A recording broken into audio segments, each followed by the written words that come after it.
हरियाणा के 90 विधानसभा सीटों के चुनाव के लिए भारतीय जनता पार्टी की लिस्ट जारी होने के बाद से भारतीय जनता पार्टी को अपने नेताओं की नाराजगी का सामना करना पड़ा और कई नेताओं ने पार्टी से इस्तीफा भी दे दिया। अब हरियाणा में जो सियासत गरमाई हुई है, इस पर हरियाणा में भारतीय जनता पार्टी के पूर्व गृह मंत्री और पार्टी के सीनियर नेता अनिल विज ने लिविंग इंडिया न्यूज से खास बातचीत की। क्या कुछ कहा उन्होंने, आइए आपको सुनाते हैं।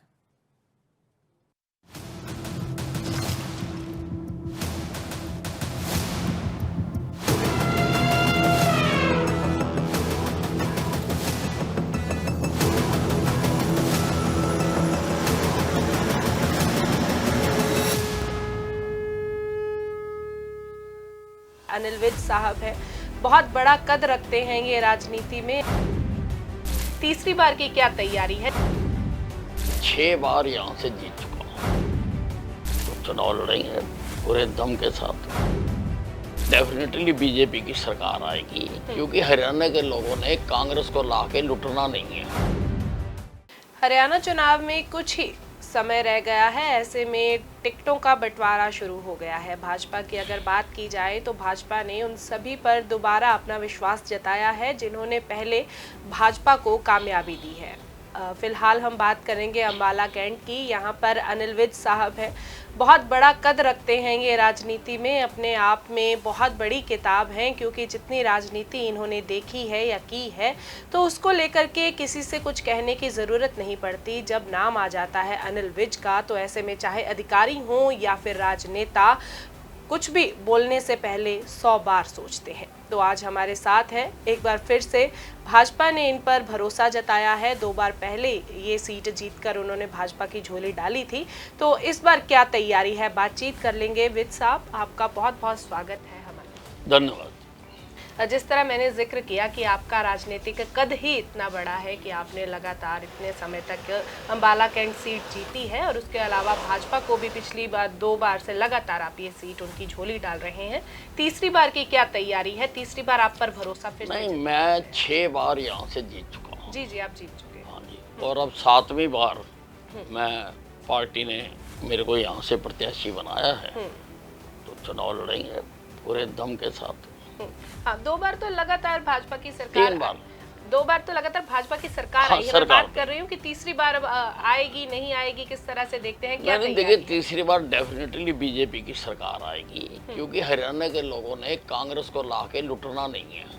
पहले जो कांग्रेस का राज रहा 10 साल का, लोग उसको भूले नहीं है। किस प्रकार से भोले भाले किसानों की ज़मीनों को सेक्शन 4 लगा के, 6 लगा के और फिर बिल्डर माफिया को बिकवा के और इन्होंने फायदा पहुंचवाया है, वो भूले नहीं है। किसान आज भी हुड्डा का नाम सुन के घर में जाके छुप जाते हैं, कहीं ना कहीं पे सामने नहीं आना चाहते हैं। और जिस प्रकार से इन्होंने नौकरियों की मंडियाँ लगाई और तबादलों की दुकानें खोली, तो लोग उनसे अच्छी तरह वाकिफ हैं। लोगों के सामने दोनों राज हैं, 10 साल का कांग्रेस का राज है, 10 साल का हमारा राज है। तो तुलनात्मक अध्ययन लोग करते हैं और उसमें बीजेपी का जो राज है, ट्रांसपेरेंट राज रहा, सिस्टम को बदलने की कोशिश की, काबिलियत के आधार पर नौकरियां दी, भ्रष्टाचार के ऊपर ब्रेक लगाई, तो उससे लोग किसी भी हालत में कांग्रेस को दोबारा ये सत्ता नहीं देंगे।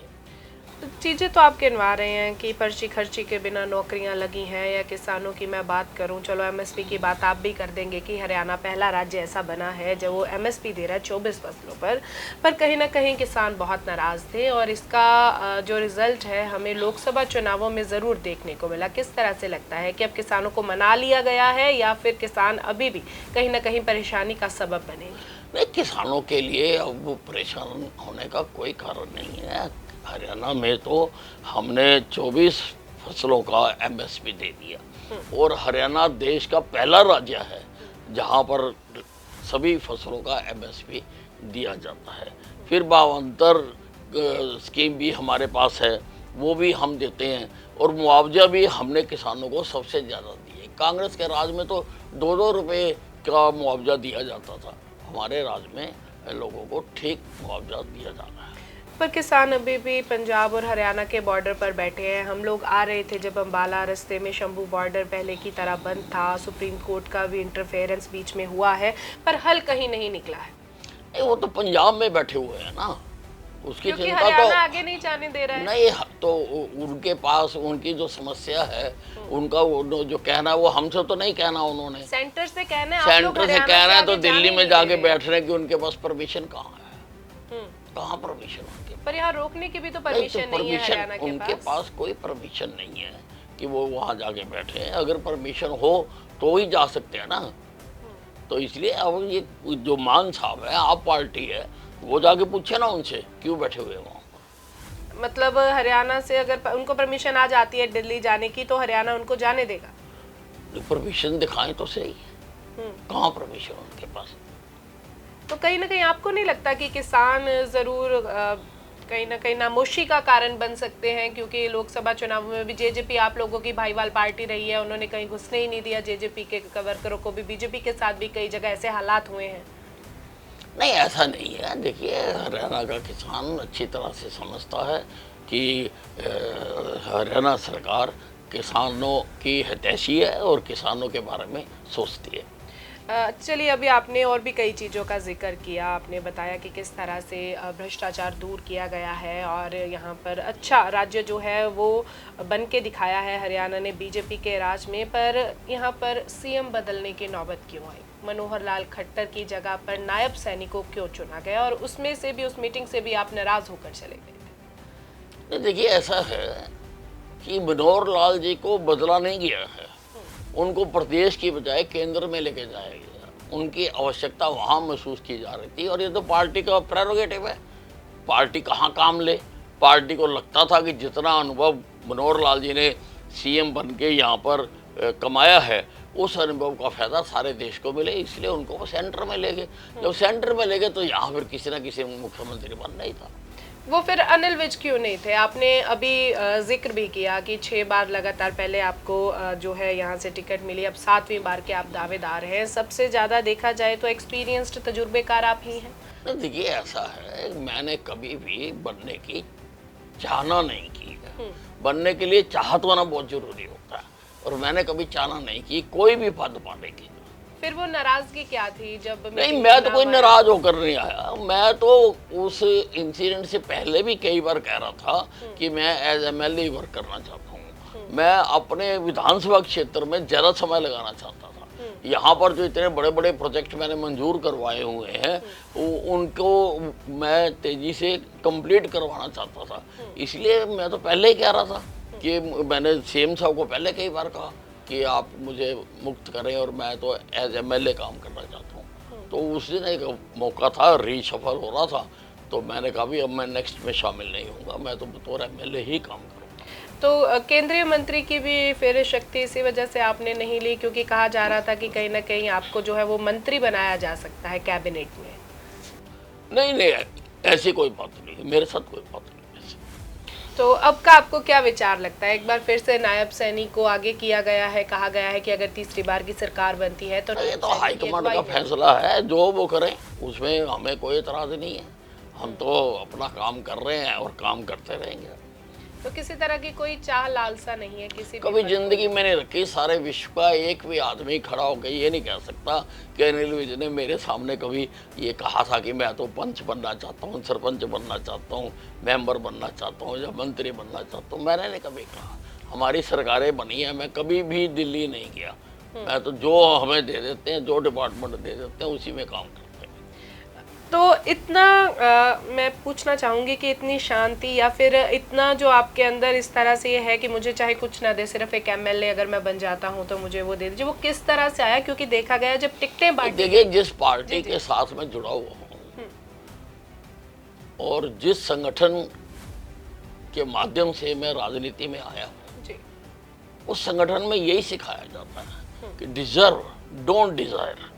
अगर आप काबिल हैं तो ठीक है, अपने आप आपको जो चीज़ है वो मिलेगी, पर इच्छाएं मत रखो। ये हमारे संगठन का पहला नियम है जो सबको सिखाया जाता है। तो विज साहब उनको क्या कहना चाहेंगे? जैसे ही टिकटॉक की अनाउंसमेंट हुई वैसे ही इस्तीफों की झड़ी लग गई, बगावतें शुरू हो गई, अनाउंसमेंट करनी शुरू कर दी कि हम तो इंडिविजुअल या निर्दलीय चुनाव लड़ लेंगे। देखिए, अब ये उनको जो पार्टी के सीनियर नेता हैं उनको मना रहे हैं, उनके साथ बातचीत कर रहे हैं और मुझे विश्वास है कि सब मान जाएंगे। तो कहीं ना कहीं आपको नहीं लगता जो भाजपा पार्टी जो है डिसिप्लिन के लिए जानी जाती थी उसमें इनडिसिप्लिन क्रिएट हुआ है? नहीं, अब सारी चीज़ के ऊपर तो मैं टिप्पणी नहीं कर सकता हूँ कि कौन सी चीज़ क्यों और कैसे हुई है, पर मैं इतना ज़रूर जानता हूँ कि हमारी पार्टी में लोगों को इतनी ज़्यादा नाराज़गी नहीं होगी, लोगों को राज़ी कर लिया जाएगा। टिकटें जो है कांग्रेस ने भी जारी कर दी हैं, 3 लिस्टें उन्होंने दे दी हैं, उसे किस तरह से देखते हैं? देखिए, जो कांग्रेस की टिकट आई है, जो पहली टिकट आई 31 लोगों की, मैंने उसको देखा है, उसमें बहुत सारे दागी चेहरे हैं। उसमें एक व्यक्ति तो आज भी जेल के अंदर हैं, उसको टिकट दी गई है। भूपिंदर सिंह हुड्डा के ऊपर केस चल रहे हैं और अभी एक केस में 834 करोड़ रुपए की संपत्ति अटैच की गई, हुड्डा साहब को टिकट दी गई है। 2-3 एमएलए इनके ऊपर जो है ईडी की कार्रवाई चल रही है, उनको टिकट दी हुई है। तो देखकर इससे लगता है कि कांग्रेस की चाहत क्या है, कैसे लोगों को कांग्रेस पसंद करती है, और ऐसे लोगों के हाथ में हरियाणा की सजग जनता कभी भी सरकार के खजाने की चाबी नहीं देना चाहेगी, क्योंकि जिनके ऊपर ऑलरेडी केस चल रहे हैं, ऑलरेडी उनके ऊपर इतने गंभीर आरोप हैं, उनसे फिर देश को, प्रदेश को कैसे बचाया जाएगा। एक विनेश के बारे में ज़रूर आपसे बात करना चाहूँगी कि हाल ही में उन्होंने कांग्रेस ज्वाइन कर ली है, जुलाना से उन्हें टिकट फाइनल हुई है, किस तरह से देखते हैं खिलाड़ी का? देखिए, सभी का हक है, प्रजातंत्र है, कोई भी खिलाड़ी भी हो, वो किसी भी पार्टी से, किसी भी जगह से अगर उसको लड़ने का मौका मिलता है तो लड़ सकता है, उसके बारे में हमें कुछ नहीं कहना। मुख्यमंत्री की जो सीट है वो बदल दी गई है, नायब सैनी जी अब लाडवा से चुनाव लड़ रहे हैं, क्या लगता है कि करनाल में उतना आधार नहीं रह गया था? नहीं, अब ये तो मुख्यमंत्री हैं, वो जहाँ से चाहे लड़ सकते हैं, वो 90 की 90 सीटों से लड़ सकते हैं, उनको वो सीट अच्छी लगी तो वहाँ से लड़ रहे हैं वो। आपकी बात कर ली जाए तो अंबाला के लिए क्या कुछ सोच रखा है?